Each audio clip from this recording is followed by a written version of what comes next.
Rudolph का 1.153 का B, ठीक है, 4 से 5 मिनट का टाइम है, ट्राई करो।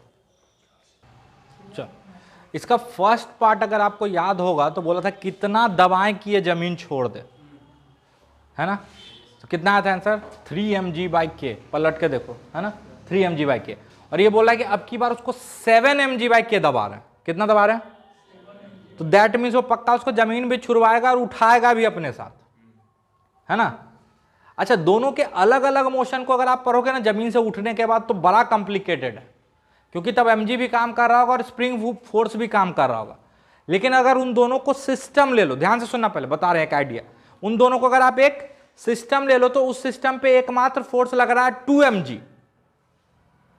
अरे mg और mg, तो एक्सटर्नल फोर्स क्या है 2 mg, और उस 2 mg को उसका मास से डिवाइड करो 2m से, तो सेंटर ऑफ मास का एक्सेलरेशन जमीन छोड़ने के बाद कितना हो जाएगा, g, नीचे की तरफ। सिस्टम चाहे जैसे ऑसिलेट करके ऊपर उठ रहा हो, ऐसे जमीन से छोड़े तो हो सकता है वो ऐसे ऐसे ऐसे करके ऊपर उठ रहा हवा में, लेकिन उसका centre of mass constant acceleration से मूव करेगा। उसका centre of mass constant acceleration से मूव करेगा, और वो एक्सेलरेशन कितना होगा, जी, किधर, नीचे।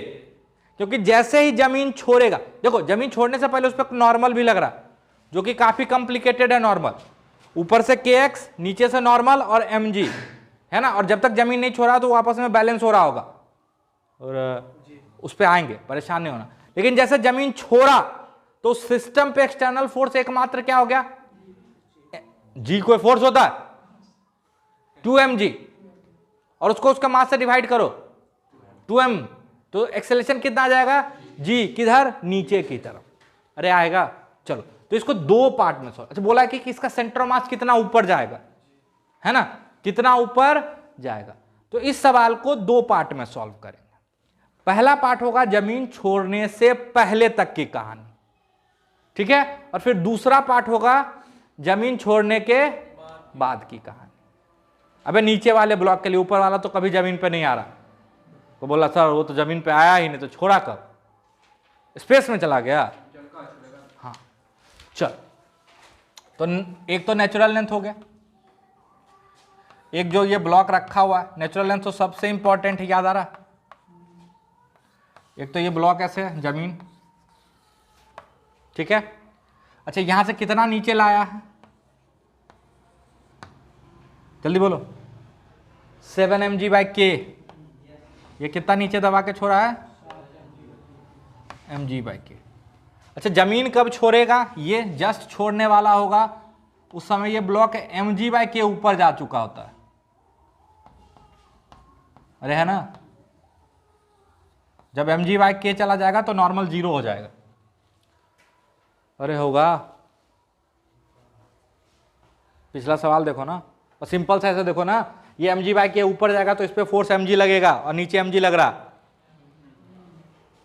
mg/k खींचा है ना स्प्रिंग नेचुरल लेंथ से, तभी तो इस पे भी फोर्स लगेगा kx, यानी k mg/k, तो बचेगा mg। अच्छा लेकिन अगर इसको सिर्फ 3 mg/k दबाते, ध्यान से सुनो, इसको 3 mg/k दबाते तो ये mg/k पे जाके इसका रफ्तार 0 हो जाता। सॉल्व किए थे, याद आ रहा। अब की बार रफ्तार 0 नहीं होगा, ये तो और ऊपर ले जाएगा ना। अरे उसी सवाल का अगला पार्ट है कि नहीं, मतलब ये ऊपर ले जाएगा, मतलब अभी भी इसके पास वेलोसिटी होएगी, अरे होगी ना। चलो तो यहां मान लो वेलोसिटी v1 है, या स्पीड v1, कोई दिक्कत। अच्छा यहां से लेके यहां तक में सिर्फ ये ब्लॉक मूव किया, तो डिस्प्लेसमेंट जो सेंटर ऑफ मास का होगा, हम सिस्टम किसको ले रहे हैं, तो सेंटर ऑफ मास का डिस्प्लेसमेंट सिर्फ किसके मोशन के कारण होगा, इसके मोशन के कारण। अच्छा ये टोटल कितना मूव किया है, तो 7 mg/k प्लस mg/k, टोटल कितना मूव किया है, 8 mg/k, अरे किया है ना। अच्छा याद करो, पोजीशन वेक्टर होता है m1 r1 plus m2 r2, अगर दो ही पार्टिकल है, बटा m1 प्लस m2। अरे हाँ, तो डिस्प्लेसमेंट वेक्टर क्या होगा,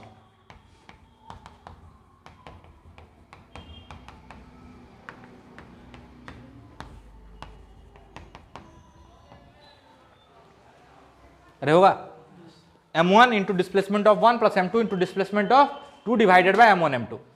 अच्छा ये y में मूव कर रहा है, वन डायमेंशनल मोशन है, तो डिस्प्लेसमेंट को डेल्टा y से डिनोट कर सकते हैं। अरे कर सकते हैं ना।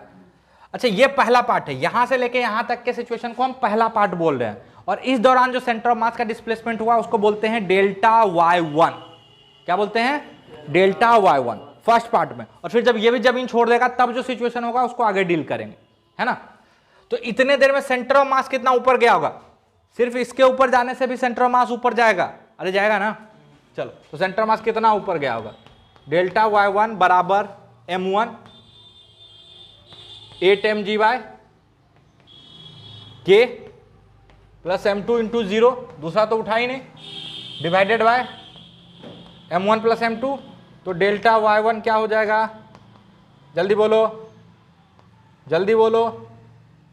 अरे गधा, 4 mg by k bye 2m, तो ये बचेगा 4 mg बाय k, एक m बाहर भी है। अरे है ना, है भगवान। अरे m से m कटेगा और 2 से 8 कटेगा तो 4 बचा, खत्म। मतलब ये ब्लॉक जब यहां से मूव करके यहां आया तो इतने देर में सेंटर मास कितना ऊपर गया? 4 mg बाई k। लेकिन अभी कहानी खत्म नहीं होगी। अच्छा आप में से बहुत आदमी पूछ सकता है कि सर यहां पे वो वाला इक्वेशन क्यों नहीं लगा दिए कि net external force equal to mass into acceleration. Acceleration आ जाता तो डिस्प्लेसमेंट निकाल लेते उससे। अरे है ना, नहीं लगा सकते, बहुत टफ होगा। लगा सकते हो बट टफ कैसे होगा ध्यान से देखना। इस पे नेट एक्सटर्नल फोर्स क्या क्या हो जाएगा? mg और एक नॉर्मल। और ये नॉर्मल बड़ा खतरनाक है। कैसे खतरनाक है ध्यान से देखो। मान लो अभी स्प्रिंग x दबा हुआ, कितना दबा हुआ है?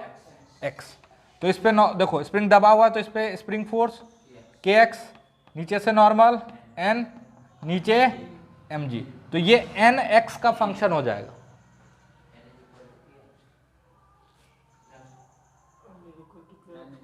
n इक्वल टू के एक्स प्लस एम जी। अब जैसे जैसे ये x कम होगा वैसे वैसे n कम होगा। जब ये नेचुरल लेंथ पे आएगा तो नॉर्मल mg के बराबर होगा, और जब नेचुरल लेंथ को क्रॉस करेगा तो जाके नॉर्मल 0 हो जाएगा। अरे समझ में आया? तो ये 7 mg बाय k से लेके 7 mg बाय k से लेके नेचुरल लेंथ तक जो नॉर्मल है वो कैसा हो जाएगा? वेरिएबल। और अगर ये एक्सटर्नल फोर्स वेरिएबल हो गया तो इसका सेंटर ऑफ मास का एक्सेलरेशन भी वेरिएबल हो जाएगा। अरे हो जाएगा, हो जाएगा ना। तो फिर सॉल्व करते रहो, है कि नहीं। तो उससे बेहतर है कि सिर्फ एक के मोशन को अज्यूम करें, एक ही मोशन कर रहा तो सिंपली सेंटर ऑफ मास का डिस्प्लेसमेंट आ जाएगा।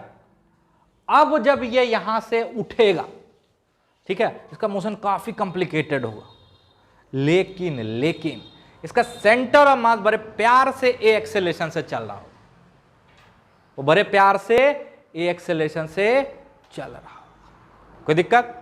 उस पर बाद में आते हैं। यहां तक की कहानी समझ में आई अच्छे से? कोई तकलीफ? चलो, तो यहां तक में सेंटर ऑफ मास अपने जगह पे मान लो था, कुछ यहां था, ठीक है। यहां से कितना उठ गया है?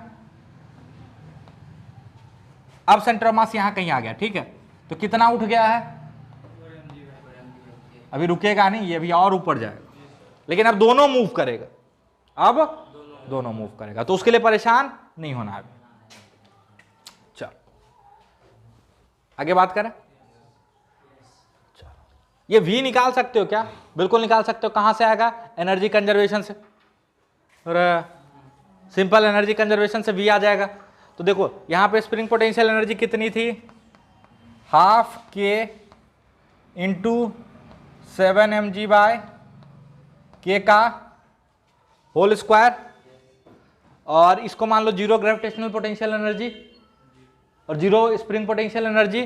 तो यहां पे ग्रेविटेशनल पोटेंशियल एनर्जी भी निगेटिव में होगा, -mg into 7 mg by k, और काइनेटिक एनर्जी तो 0 है। जब ये ऊपर चला गया तो ग्रेविटेशनल पोटेंशियल एनर्जी हो गई mg into mg by k into, अरे mgh M G H height क्या है M G by K plus spring potential energy half K X square यानी एम जी बाई के का whole square plus half M V one square. अरे होगा, अरे होगा, ये इक्वेशन सही से लिखना थोड़ा। इस इक्वेशन में कोई दिक्कत है नहीं, एनर्जी कंजर्वेशन से आया। अब आप बोलोगे सर एनर्जी कंजर्वेशन कैसे लगाए, नॉर्मल तो एक्सटर्नल फोर्स है, कोई दिक्कत नहीं है, उसका वर्क जीरो है यहां से लेके यहां तक। अरे हाँ ना बोल, पक्का? तो सॉल्व करो, इसमें से किसके लिए सॉल्व करोगे, V1 के लिए। जल्दी से सॉल्व करो, जल्दी से। बराबर शर्म है।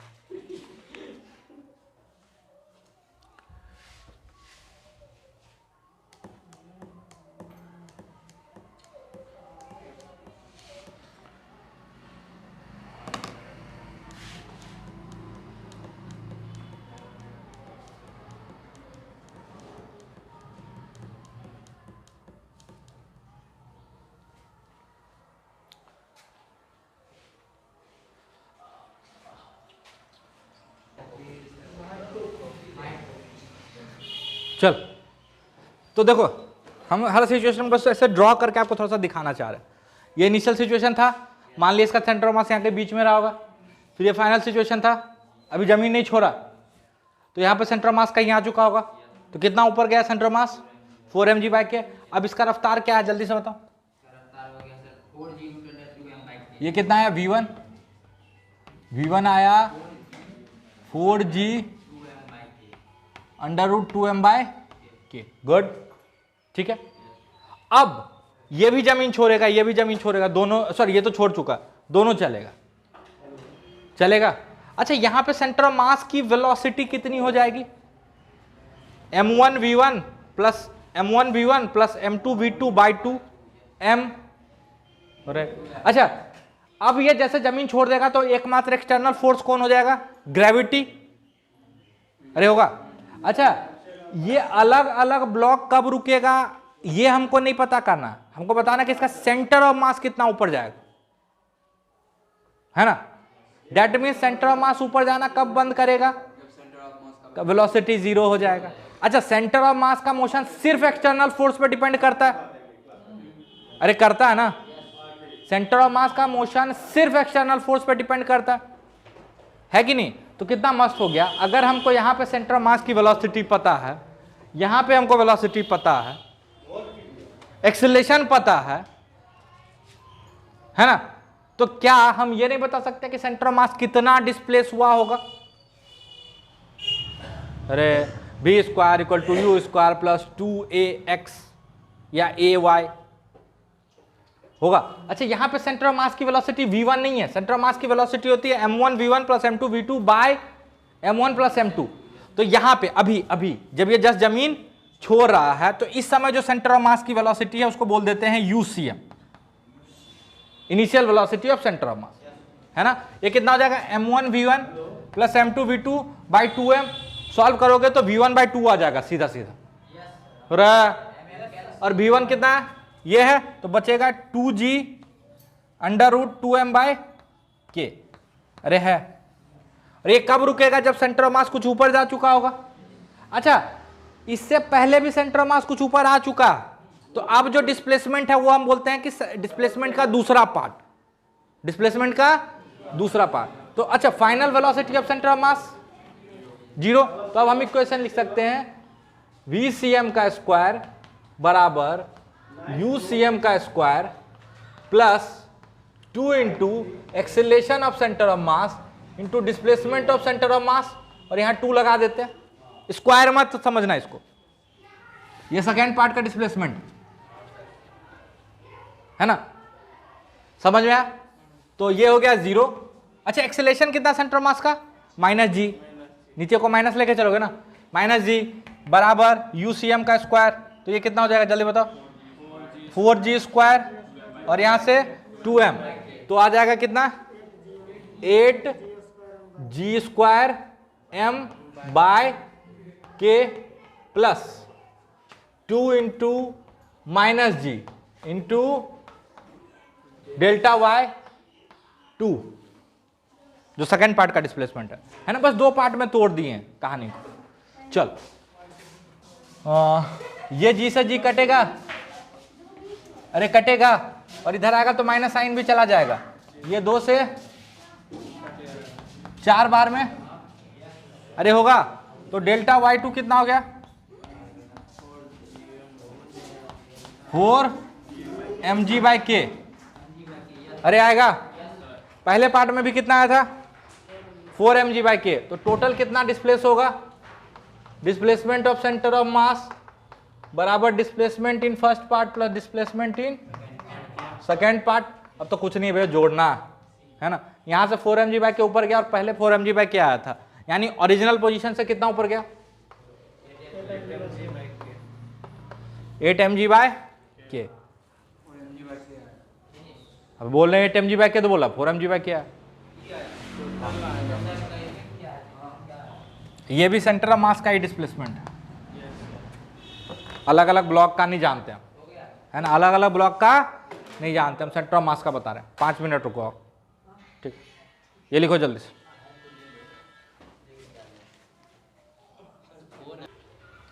देखो 3 सवाल, ठीक है, और तीनों का जवाब एक ही है, ठीक है। तो कल तीनों सवाल को हम लोग करेंगे पहले सिंपल मेथड से, मोमेंटम कंजर्वेशन और एनर्जी कंजर्वेशन से। सवाल क्या है देखो, M2M है नेचुरल लेंथ में, अभी स्प्रिंग क्या है नेचुरल लेंथ में, इसको मान लो हथौड़ा से एक छोटा सा इंपल्स दे दिए, यू रफ्तार दे दिए, ठीक है। तो ये ऐसे खींचेगा, वो भी चलेगा ऐसे ऐसे, ठीक है। मेरा सवाल है स्प्रिंग मैक्सिमम कितना खींचेगा। पहला में है मैक्सिमम एक्सटेंशन, तो स्प्रिंग जब मैक्सिमम खींचेगा तो उस समय मैक्सिमम पोटेंशियल एनर्जी भी स्टोर रहेगी स्प्रिंग में, हाफ kx²। तो पहला में सवाल है कि maximum potential energy stored in the spring, तो ये कब निकलेगा, जब आप स्प्रिंग का मैक्सिमम एक्सटेंशन निकालोगे, है ना। तो पहला है maximum potential spring potential energy stored in the spring, कहीं कोई फ्रिक्शन नहीं है। दूसरा सवाल, ये बिल्कुल स्मूथ वेज है, नीचे कहीं कोई फ्रिक्शन नहीं है, इसको यू रफ्तार दे दिए, तो ये आएगा इस पर चढ़ेगा, जैसे इस पर चढ़ना शुरू करेगा ये स्लाइड करने लगेगा। क्यों, क्योंकि जैसे ये चढ़ेगा तो ये ऐसे नॉर्मल लगाएगा, इस नॉर्मल का एक हॉरिजॉन्टल कंपोनेंट होगा जिसको